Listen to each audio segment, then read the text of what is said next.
Júlia Pisol, estudante do mestrado do PROEF, Polo UFES, e vou apresentar a seguir as problemáticas da educação física estudadas através de um mapa conceitual.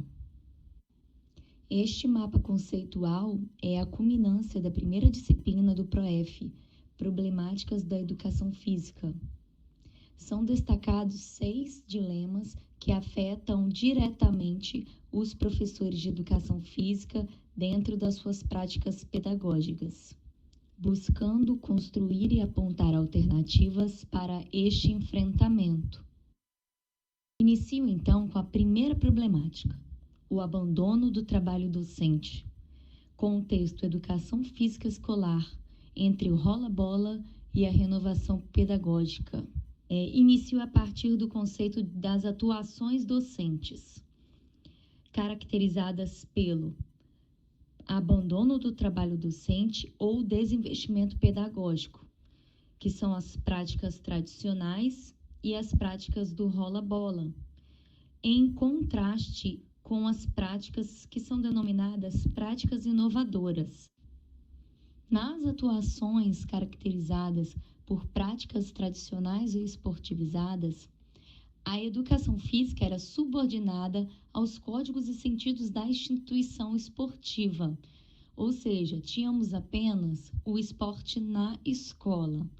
Eles eram voltados ao rendimento, ao gesto técnico, à detecção de talentos, tinha uma ampla exclusão das meninas, por se acharem ou por acharem que eram inferiorizadas com relação às suas habilidades. Na atuação docente, também temos as práticas do rola-bola. Podemos denominar essa prática também como não-aula, ou o abandono da tarefa de ensinar por parte dos professores. Ele se reduz a um simples administrador do material didático, e ele não apresenta grandes pretensões com as suas práticas. Outro tipo de atuação docente são as práticas inovadoras. Podemos chamar também de renovação, caracterizado pelo empenho de ensinar conteúdos específicos da disciplina. Buscou-se ressignificar o papel da educação física na escola, trazendo, por exemplo, o esporte da escola, e não aquele esporte na escola que era voltado aos rendimentos e gestos técnicos. O esporte da escola rompe com esse modelo tradicional de apenas ensinar a fazer e propõe teorias e práticas para ensinar também sobre o fazer, a trazer a contextualização para a prática e aprendizados significativos. Para entender essa atuação docente, é necessário analisar e compreender alguns aspectos relacionados, como, por exemplo, o processo de transformação da área, as condições objetivas de trabalho, a cultura escolar que influencia diretamente no contexto onde o educador está inserido e as disposições sociais. A problemática a seguir é a relação entre teoria e prática. O texto estudado foi a relação entre o ensinar a fazer e ensinar sobre o fazer na educação física escolar, de Soraya Cristina Darido. Essa problemática, a meu ver, ela se correlaciona com todas as outras problemáticas apontadas ou que serão apontadas aqui neste mapa conceitual. Anteriormente, no modelo tradicional, a educação física era pensada para apenas ensinar a fazer, ou seja, a educação física era pautada nos gestos técnicos, na repetição do movimento, em aulas exclusivamente práticas, e não se pensava em compreender os sentidos e significados desta prática. Através do movimento renovador, entendeu-se que uma das ações necessárias para transformar a educação física seria elevá-la a condição de disciplina escolar, tirando ela da categoria atividade e trazendo como uma disciplina, um caráter de uma disciplina escolar.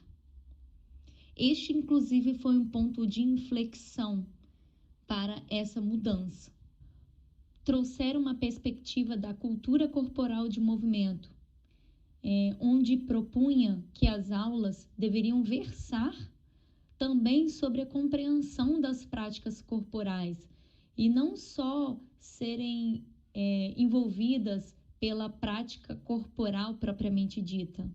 Os saberes corporais versam com os saberes conceituais, promovendo assim experiências significativas de movimento, pelas quais os estudantes têm a oportunidade de compreender criticamente os aspectos conceituais que giram em torno dos conteúdos.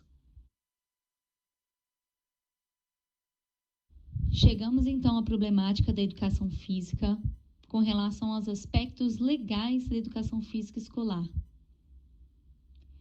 O texto estudado foi Educação Física como componente curricular da educação básica, os aspectos legais. Da LDB de 1961, a educação física se torna obrigatória para o ensino pré-primário a médio, com alunos até 18 anos. O tempo passou. Na LDB de 1971, a educação física obrigatória em todos os níveis de ensino, mas é facultativa em algumas condições. E aí veio o decreto 69.450, onde regulamenta a educação física como atividade. Assim, a visão do ser humano seria reduzido à sua dimensão biológica.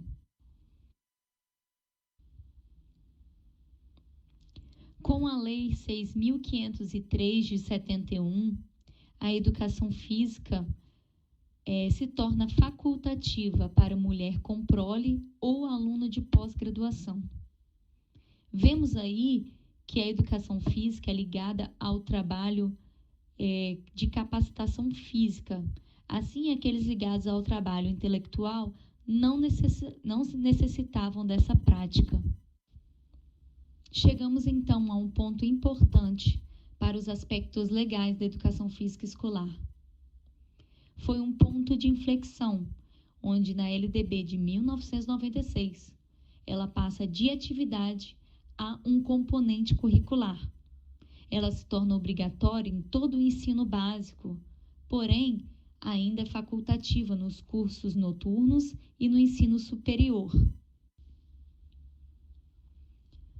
Assim, em 2001, no artigo 26, inclui-se o termo obrigatório, logo após a palavra componente curricular. Na história dos aspectos legais, chegamos então ao retrocesso.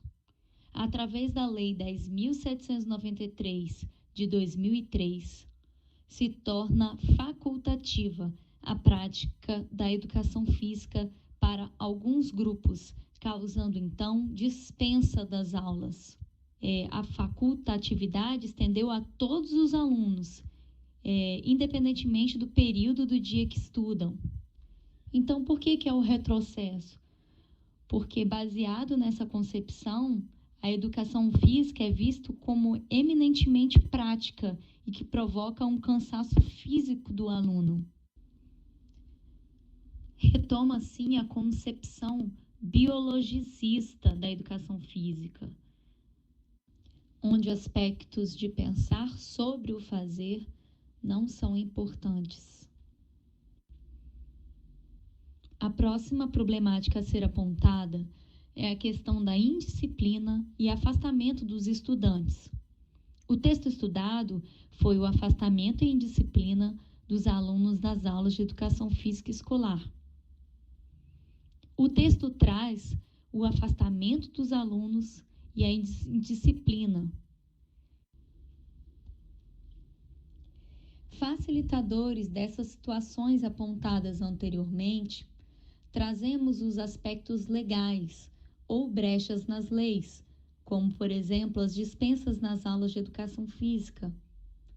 Também apontamos a questão da educação física estar no turno oposto ao regular em algumas situações. A repetição dos conteúdos ou até mesmo a pouca diversificação deles. A hegemonia do esporte como conteúdo, como veremos na próxima problemática. A exclusão ou insucesso daqueles que não têm essa preferência esportiva. Ou a questão do constrangimento quando se é o último a ser escolhido ou quando está fora do peso. A questão do privilégio da participação dos meninos, diferenciando até mesmo modalidades conforme o gênero. Para superar a questão do afastamento dos alunos nas aulas de educação física, o texto sugere alguns modelos a serem implementados nas aulas, como, por exemplo, o modelo de aprendizagem cooperativa. E também a proposta do Sport Education, onde os alunos teriam experiências esportivas autênticas. Dentro dessa problemática, outro ponto relevante é a questão da indisciplina. Os alunos não sabem o porquê das regras. Existe desrespeito, agressões, tanto com os educadores quanto com outros alunos. Os gestores, eles culpam a família. E a família cria expectativas para que a escola imponha limites e ensine valores. Assim, estamos diante de uma crise de valores, onde os alunos, crianças, adolescentes, não têm nenhuma referência. Hoje, a principal referência dos alunos são influencers digitais.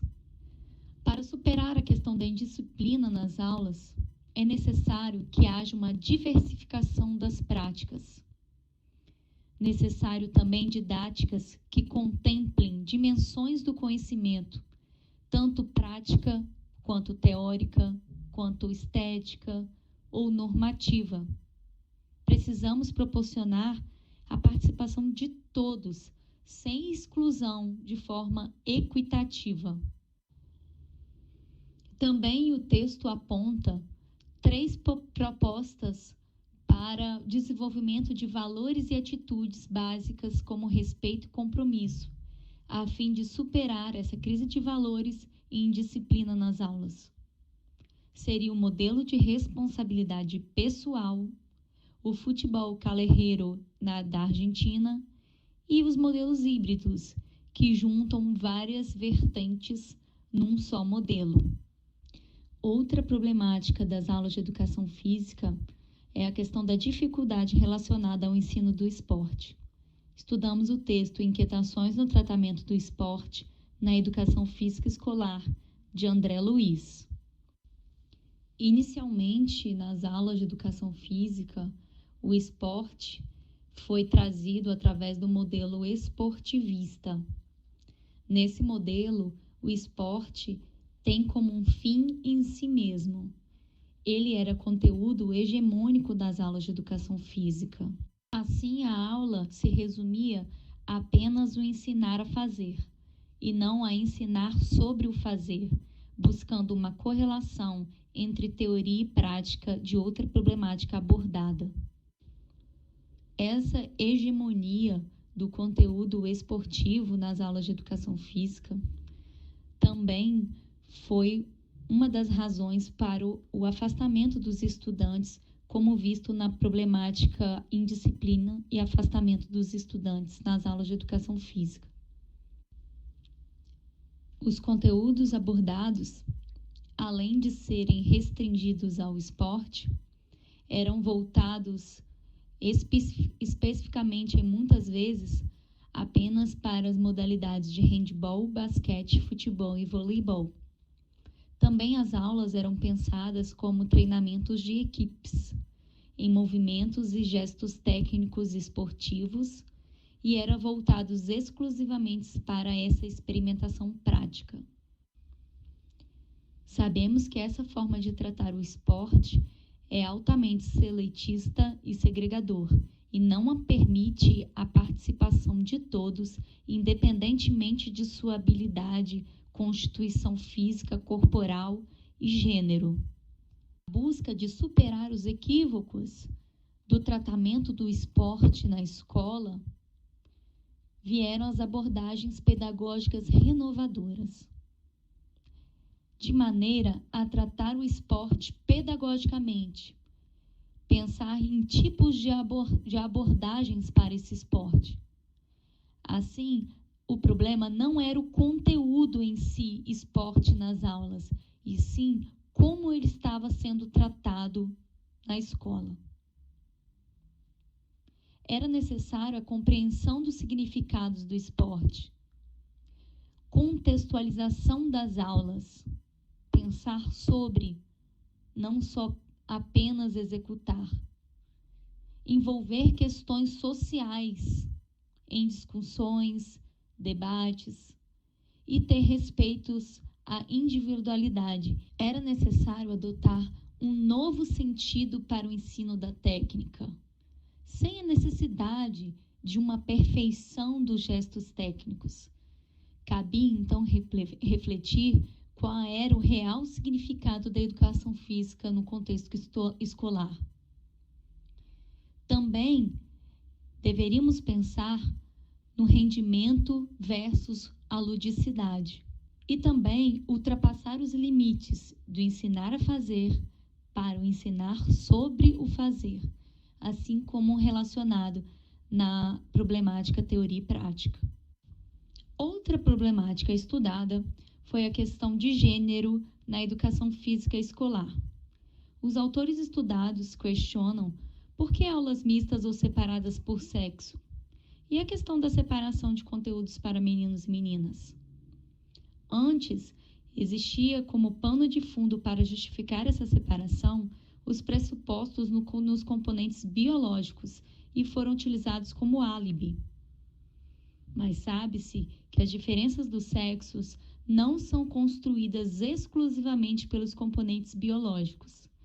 Determinantes sociais e culturais têm grande peso nas práticas corporais, na medida em que as experiências são incentivadas ou experiências são negadas, resultando assim na construção cultural e social do movimento. Para superar essa situação, devemos pensar em reformular propostas para as aulas de educação física, pensando alternativas didáticas, através dos eixos norteadores, sensibilização e situações inclusivas, buscando e oportunizando equidade de gênero, convívio entre meninos e meninas na busca de um ambiente de respeito mútuo e solidariedade, com atenção aos limites e potencialidades, e que todos tenham acesso aos conteúdos da cultura corporal de movimento.